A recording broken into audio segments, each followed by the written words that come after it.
Hello survivors and welcome to another Walking Dead Road to Survival video, and in this video we're going to be taking a first look at Gold Mythic Lilly, who is going to be the next character to get the awakening treatment. This is the last character we know of that will be getting awakened, at least in 2023. Maybe there's going to be some more news coming in 2024, we'll have to wait and see. But visually, not much is going to change on the character. On the right-hand side, you can see same Lilly, same animation, same weapon, but potentially the weapon stats have been changed. The awakening system is pretty much as you know. Percentages get increased, cooldowns on signature moves and certain other abilities do generally change, and generally speaking, the character gets better. If we look at the stats on the left-hand side, we can see where that's going to first impact Lilly. Level 1440. Limit break 3, she now has 42,331 attack, 20,284 defense, and 25,575 HP. She's going to remain everything else the same. Tough character, damage roll, gold mythic, and telltale allegiance. But if we compare this to her original stats, you can see every single stat has increased, some very significantly. The attack has gone up by pretty much 8,000, which is over 20%. Really nice boost on the attack stat, and she is a damage dealer, so that's pretty much what you'd want to see. But getting a little bit of survivability doesn't hurt anybody too much on an attack team or a defense team. It doesn't hurt too much at all, but the attack stat is generally what you want to see for sure. So yeah, nice boost for Lilly off the stats. Let's check out the adrenaline rush. Now, Lilly's adrenaline rush was very straightforward, very simple. It was called Successive Bolts. It's got a recharge rate of 66 AP, make 2 attacks of 350% damage, 700% total against 3 enemies each. Now, I obviously tested this out when she was first released, and this can do crazy amount of attacks just based on the fact that she did have a double attack rampage weapon, and she still has a double attack rampage weapon, so obviously still going to be able to do crazy amount of hits with this adrenaline rush. If we compare this to the original adrenaline rush, you can see that it made 2 attacks of 250% damage, which is 500% total against 3 enemies each. So it has pretty much just got 100% attack boost for each individual attack that she does. So while it might seem like only a 200% damage boost, it's actually going to be a 200% damage boost to each of the 3 enemies that she hits, because she hits each of them twice. So it's going to be 350% times 3. So let's just get a refresher and check out how this adrenaline rush is going to work. Okay, so here we are going to be using the adrenaline rush of Lilly. She has got quite a major debuff on her right now, which is minus 45% attack, and this is because of the Ezekiel lead. But she can still do crazily drastic numbers in the attack overall, just because she hits so many times. If she hits crits, the rampage is going to come in. Rampage is based off of her base stat, which has been increased. But we'll do her adrenaline rush, and you can see she's just going to start just whittling characters down with all of her many attacks. Bonus HP has disappeared on a lot of characters, so without the bonus HP, a lot of these characters would have been eliminated, and it looks like they're going to be eliminated anyway. So she's just taken out 3/5 of a team with minus 45% attack. If you get no attack down, plus attack buffs, plus 1535s next to her, plus the Paragon, like the best mods, her attack output is going to be crazy. She will need somebody to sort out defense teams when it comes to weapons. But there are quite a lot of characters out there now that have disarm, particularly Wanderer, who did come out recently, who has a lot of disarm potential. So definitely some good usage maybe between those 2 characters.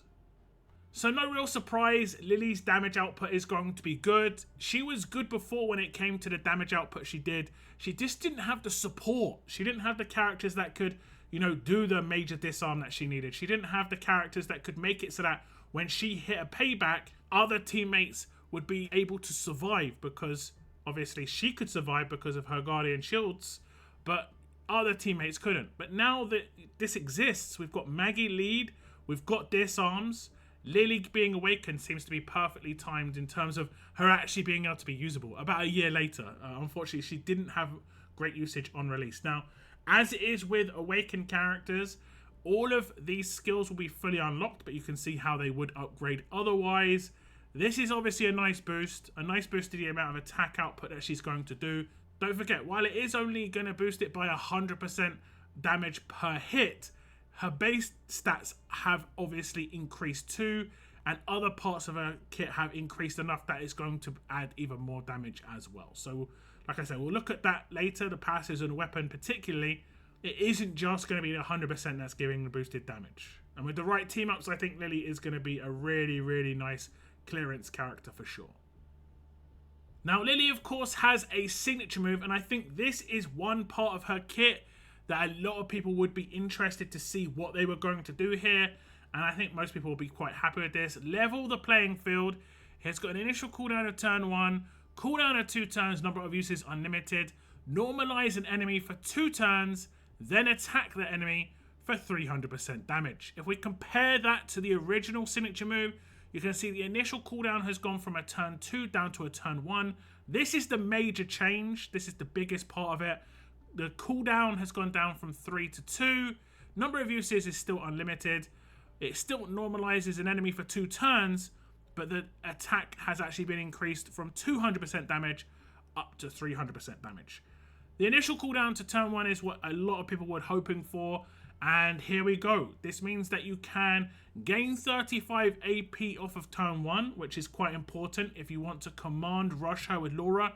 You don't need anyone to support her. She'll be able to guarantee get a rush off of turn 1 with no AP weapons. Just being commanded by Laura will be enough. She could also get commanded by the new trader because she is a damage roll character, so that she would work with both of those commands. But normalizing someone off of turn 1 is big. She'll be able to normalize someone who, let's say, is a Halo character or an Outlast character. And these characters, generally speaking, don't have too many resists. There are obviously some characters in the game that have resists, that have problematic specialist skills. So I don't think anyone should have too many complaints over the changes here. I will just show how this works just to make it a bit easier to understand. But this is a good change for sure. So here we are off of turn 1, and what we could do is we could select someone who has a bit more maybe of a problematic specialist skill, someone like this, who would not normally be able to get decapped if we had, let's say, crosshairs on this character from another teammate. When I would obviously normalize the character while doing a reasonable amount of damage, I would be able to decap this character if they had crosshairs or if I had another teammate that had decapped themselves. As you can see, I just command rushed Lilly first turn with Laura, absolutely no problem, and then I could just do the adrenaline rush and get in as much damage as I possibly could against the entire team, like you saw before with the adrenaline rush. Generally speaking, I'd say you probably want to target someone who can't tank the damage too well, but obviously if you normalize somebody, that could be a good first initial target anyway. But obviously that is up to you. Who you want to normalize is completely up to you too. It does last for 2 turns, so that's actually quite nice, of course. So even if you weren't to take the character out that turn, they're not going to have their specialist skill proccing and so on and so forth for the next turn, which is very nice indeed. I would say most people would probably not have to use this on a payback anymore, just because a lot of people have kind of fixed their teams, whether it be by using Sophia, by using Maggie lead, you know, characters that can stop payback happen anyway, and Lilly can attack payback characters freely, even as the character that would get the payback come back to her with no camouflage, let's for instance say, because of the Guardian Shields that she did get in her passives originally. That should be absolutely fine there. She might have a little bit of a problem with Vengeance characters though, that one you have to be careful about, but the majority of those you can actually normalize. It's completely up to you what you'd want to do there. Personally, I'm going to be focusing characters that are Outlast or Halo. Those ones are, generally speaking, a lot more difficult to deal with. Again, like I said before, this signature move should be fully maxed out when you claim the character. If any of the skills are not maxed out for whatever reason, you should contact Scopely support. But I think it would be a game-wide issue, so it should be known and fixed extremely quickly if that did happen. But yeah, big thumbs up on the signature move. I think most people, like I said, would be extremely happy just with the initial cooldown going to turn 1. a little bit of extra damage, and the fact that you can do it a little bit more often is also nice as well. Now, Lilly, of course, does have some mythic abilities. These are her passive skills. She still has agility, which is going to help with every single one of those targeted attacks. The actual 6 hits that she does will get a 20% increase. The next one's called Defender's Tail. At the start of each wave, all Telltale Allegiance teammates and 2 other teammates get 100% infection resistance for 2 turns. Then if we go to the next passive, it's called Combat Ace. Weapons equipped to this fighter are 30% more likely to trigger their effects. And the final passive is called Survivorship. Before performing a critical hit, 100% chance this fighter gets Guardian Shield and Elusive for 2 turns. This is why you might have noticed when I did the Adrenaline Rush, no one gained AP from the damage she did. So even if she doesn't take characters out, she is going to be able to stop the AP gain, which is obviously nice. If we compare this to the original passives, you can see the original passives, Defender's Tail, it was just Telltale teammates getting infection resistance for 2 turns, but now 2 other teammates get it as well. This means that if Lilly's the standalone attack character in the team, she'll get infection resistance plus 2 other teammates, which is obviously very nice. Combat Ace originally gave 15% more likeliness to trigger weapon effects. This means double attack on her weapon. Now it's 30% more. This is a massive boost. I am not a big fan of the double attack weapon just because it doesn't proc that often. Even with the more advanced version of 60%, I don't think it's that great. But with a plus 30%, and this is a flat rate, it means it's going to be a massive boost. Her original weapon was a 35% chance to proc, so it went up to 50% with her original Combat Ace, but now it would go up to 65%, which is obviously better. But I will say the weapon has been boosted, so that percentage is a little bit higher as well. If we look at the last passive comparison, you can see Survivorship originally just gave a Guardian Shield, which was 100% rate when she did hit a critical hit, and it happened before that critical hit came in. But now obviously she gets Elusive as well, which is great. And this is why you should attack a character that is not a tank first, so you can guarantee the crit a little bit more, so there's no resistance potential. And then you're guaranteed to get Elusive for all your upcoming attacks, regardless of if any of your crit hits do get resisted. And then there'll be no AP gain for the rest of the enemy team. The passive increases here are very slight, but very nice indeed. Basically, 2 extra characters do get infection resistance on your team who aren't Telltale. A 15% flat rate increase to the likeliness of weapon procs. And obviously, Survivorship now gives Elusive for 2 turns, which obviously is quite nice. Okay, so we are going to attack the same team again, and as you can see, we have got 1 Telltale character in the team. It is Lilly, so she'll always get the infection resistance plus 2 teammates, and this time it will be Anniversary Maggie and Glenn who have got the 100% infection resistance. Unless a character is of the control role, this will always block any potential infection for the first 2 turns, which is very nice indeed. I'm going to do a basic attack here with Lilly against Nor, and then hopefully if I hit the crit, we'll see a Guardian Shield appear on Lilly. And you can see no AP has been gained by anyone who was directly targeted, which was Nor, plus the Rampage attacks that we did have, because the Elusive has come in before the hit as well. Again, as is the norm, these skills will be fully maxed out as you get the character, so don't worry too much about these. Like I said before, contact Scopely if there are any issues. But I like these passive increases. It's basically just boosting everything like previous Awakened characters.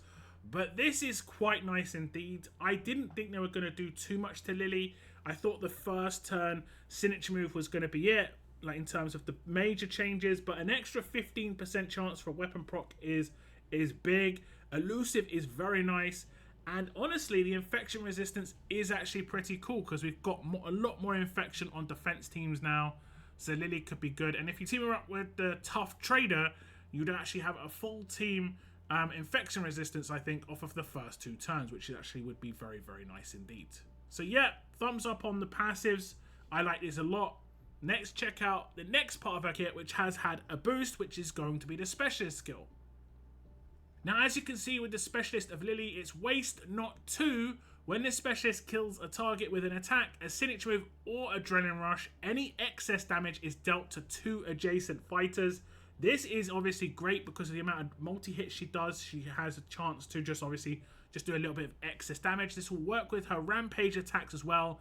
It's just as long as a character is taken down, the damage that takes them down will obviously spread to adjacent characters that's left over, which is obviously great. 2 adjacent characters.